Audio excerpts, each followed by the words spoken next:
दोस्तों, ये कहानी का दूसरा भाग है। पहले भाग में आपने जाना कि वो औरत एक सब्जी वाले से 200 से 300 रुपए तक का सब्जी लेती, लेकिन वो सब्जी वाला केवल 50 रुपए ही लेता था। और एक बार नहीं, बल्कि हर बार केवल 50 रुपए ही लेता, चाहे वो सब्जी कितना भी पैसे का हो, जबकि वो सब्जी बहुत ही महंगी होती थी। आखिर क्यों वो सब्जी वाला पूरे सब्जी का केवल 50 रुपए ही लेता था? अब तो मैं और भी ज्यादा हैरत में पड़ गई थी और मुझे अपने सवालों के जवाब भी चाहिए थे। अब तो मुझे ये बात नामुमकिन से लगने लगी। और क्योंकि अब अक्सर दुकान पर वो लड़का हुआ करता था और वो सब्जी वाला खुद नहीं होता था। सब्जी तो मुझे वैसी ही मिल रही थी और अच्छी ही मिल रही थी, लेकिन मुझे मेरे सवालों के जवाब नहीं मिल रहे थे। उन दिनों ये हुआ था कि मेरे दोनों बड़े बेटे स्कूल जाना शुरू हो गए थे और मुझे अच्छे भविष्य की उम्मीद नजर आ रही थी। और ये सब उस कम कीमत सब्जी की वजह से ही मुमकिन हुआ था, क्योंकि उससे पहले तो मैं सिर्फ बच्चों के 2 वक्त की रोटी पूरी करने के लिए सोचती रहती थी। लेकिन जब मेरे पास बचत के कुछ पैसे आना शुरू हुए, तो मैंने उनकी पढ़ाई के लिए भी सोचना शुरू कर दिया था। अब मुझे कुछ उम्मीद नजर आ रही थी कि मेरे बच्चे पढ़ लिख कर किसी मुकाम पर पहुंच जाएंगे और शायद मेरी जिल्लत भरी जिंदगी अब खत्म हो जाएगी। जब ये सिलसिला चल पड़ा तो मैं ज्यादा पढ़े लिखे तो नहीं थी, लेकिन हिंदी एक हद तक पढ़ लेती थी। इसलिए अपने तरीके से मैंने सब्जी का हिसाब लिखना शुरू कर दिया, और वो इसलिए कि मेरे दिल में यही ख्याल था कि कभी जिंदगी में मेरे पास इतने पैसे हुए तो सब्जी वाले का सारा उधार एक बार में ही चुकता कर दूंगी। सब्जी वाले का ये राज मैंने अपने बच्चों को भी नहीं बताया था, क्योंकि बच्चे बात करते हुए अगर अपने दोस्तों से कह देते तो मेरे लिए मुश्किलें खड़ी हो जाती, क्योंकि सबसे पहली बात मेरे किरदार पर आ जाती। और मैं गरीब जरूर थी, लेकिन किरदार नहीं थी।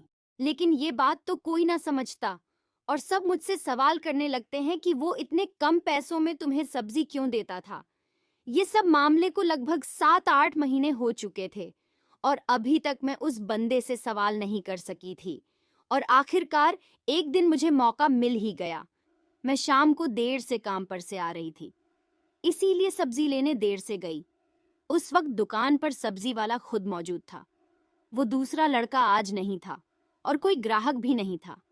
मैंने जाते ही उससे सवाल कर दिया कि तुम ये सब्जी 50 रुपए में ही क्यों देते हो, और इसकी वजह क्या है कि तुम मेरी इस तरह से मदद करते हो। तो उसने मुझसे कहा कि मुझे सिर्फ यह बताओ कि क्या इस वजह से तुम्हारी किसी तरह की मदद हो रही है। तो मैंने उसे बताया कि मैंने अपने दोनों बच्चों का स्कूल में एडमिशन करा दिया है और घर की बहुत सी छोटी मोटी चीजें मैंने ले ली है जो पति की नजर से बचा कर रखी है। उसने कहा कि मैं यही चाहता था कि तुम्हारी मदद हो जाए। आज तक मैंने तुम्हारी तरफ गलत नजर से कभी नहीं देखा, और ये बात तुम भी जानती हो। मेरा मकसद सिर्फ तुम्हारी मदद करना था। लेकिन मेरा सवाल तो वही का वही था कि अगर वो मदद करना चाहता था तो यहाँ पर बहुत से लोग हैं जिनको उसकी मदद की जरूरत है, क्योंकि जिस जगह पर उसके दुकान है उसके आसपास हम गरीब लोग ही रहते थे। वहां तो सभी गरीब थे, तो वह मेरी मदद ही क्यों करता है।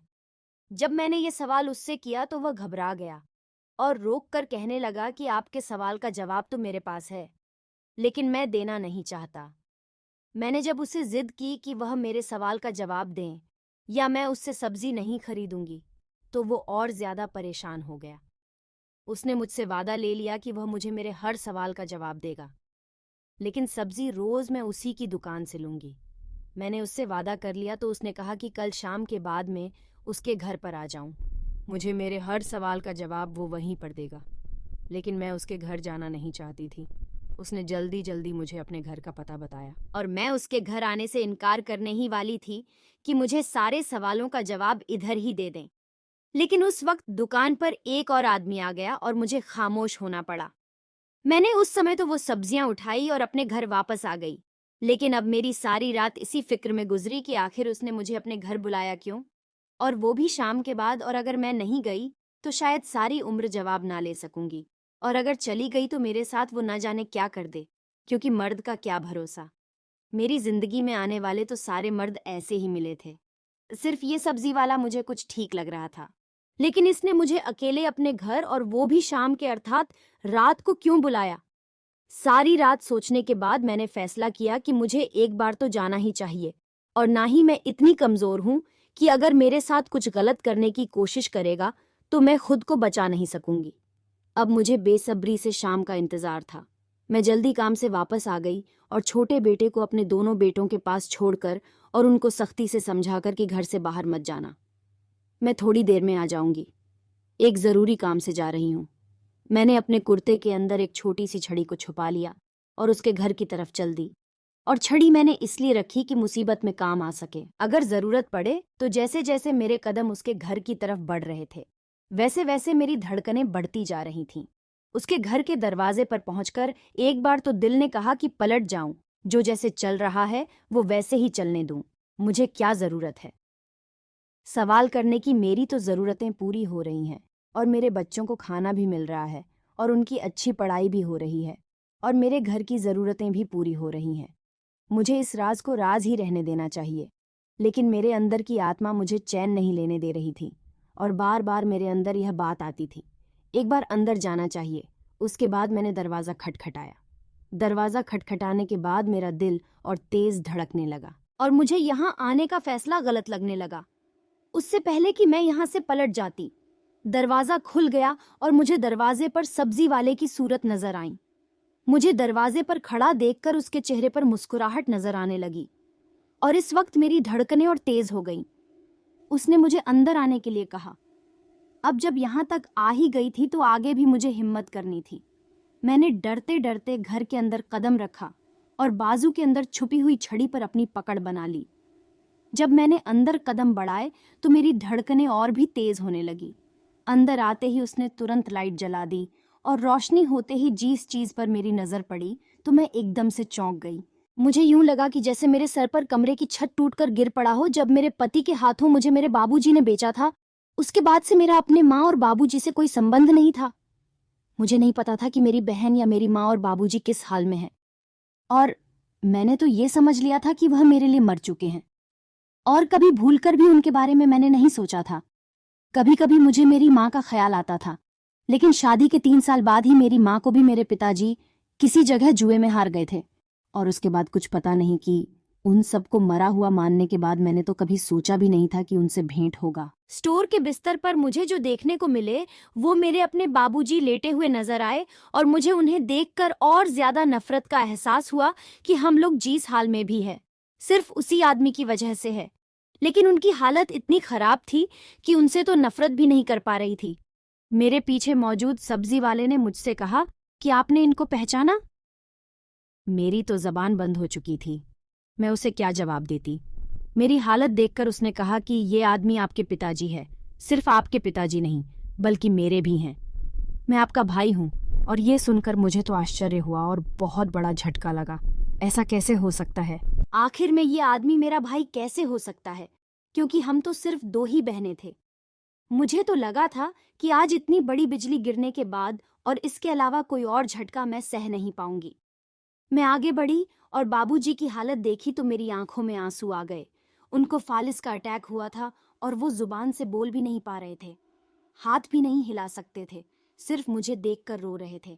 मैंने उस सब्जी वाले से, जो कि मेरा भाई था, उससे पूछा कि यह सब क्या है? तुम मेरे भाई कैसे हो सकते हो? हम तो 2 बहनें ही थीं, और फिर ये तुम्हारे पास कैसे? उसने मुझे बताया कि मेरी शादी के 1 साल बाद ही मेरी माताजी को ये एक जुए में हार गए थे। लेकिन हमें जुए में हारने से पहले इन्होंने खुद एक औरत को जुए में जीता था, जिससे वो अपने घर पर तो नहीं लेकर आए थे, परंतु उसे दूसरे जगह रखा था।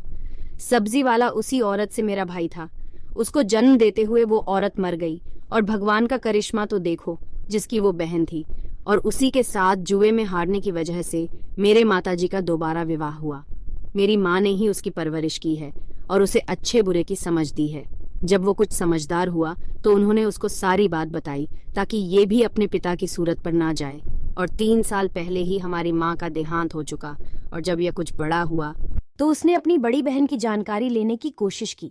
पता चला कि वो तो शादी के बाद ही बच्चे को जन्म देते हुए मर गई, और उसके साथ उसका बच्चा भी मर गया था। अब इस दुनिया में उसके रिश्तेदार थे, एक बहन और एक पिता। उसने हम दोनों के बारे में जानकारी हासिल करने की कोशिश की, और उसके साथ ही पढ़ाई न करने की वजह से वो कोई नौकरी भी नहीं कर सकता था, इसीलिए सब्जी का ठेला लगाना शुरू कर दिया। वो मेहनत से दिल लगाकर काम करता था, और उसकी इज्जत भी। बहुत ही बाद में एक दिन उसको बाबूजी मिले, और जिस हालत में वह उसे मिले उस पर उसे तरस आ गया और वो उन्हें अपने घर ले आया। और अब वो पिताजी की देखभाल के लिए ही उसने दुकान पर लड़का रखा हुआ था, क्योंकि वो पिताजी के पास घर पर खुद ही रुकता था, क्योंकि पिताजी से बोला भी नहीं जा सकता था और ना ही कुछ खा सकते थे। और मेरे बारे में उसने जानकारी हासिल की। मेरे बारे में जानकर उन्हें बहुत दुख हुआ, इसीलिए अपने हिसाब से मेरी पूरी मदद करने की कोशिश की। और वो 50 रुपए भी इसीलिए लेता था कि मेरी खुददारी को चोट ना पहुंचे।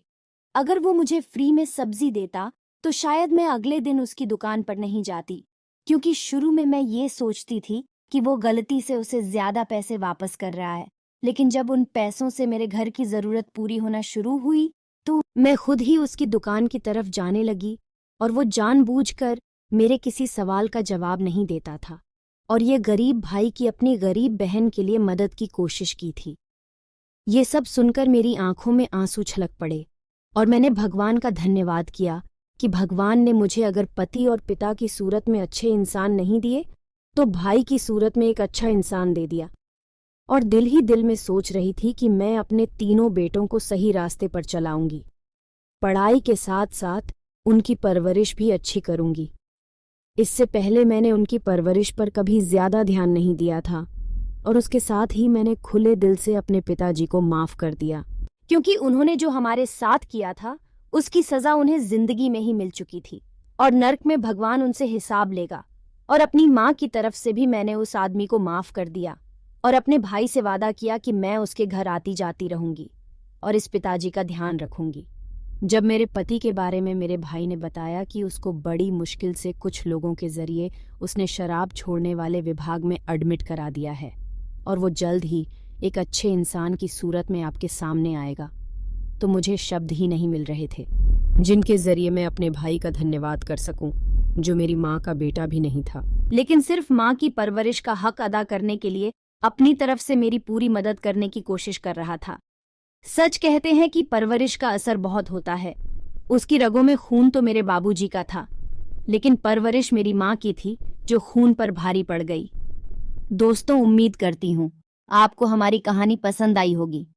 कहानी पसंद आई है तो वीडियो को लाइक करें, चैनल पर नए हैं तो चैनल को सब्सक्राइब करें और हाँ, नोटिफिकेशन बेल को जरूर दबाएं ताकि अगली अपडेट मिले।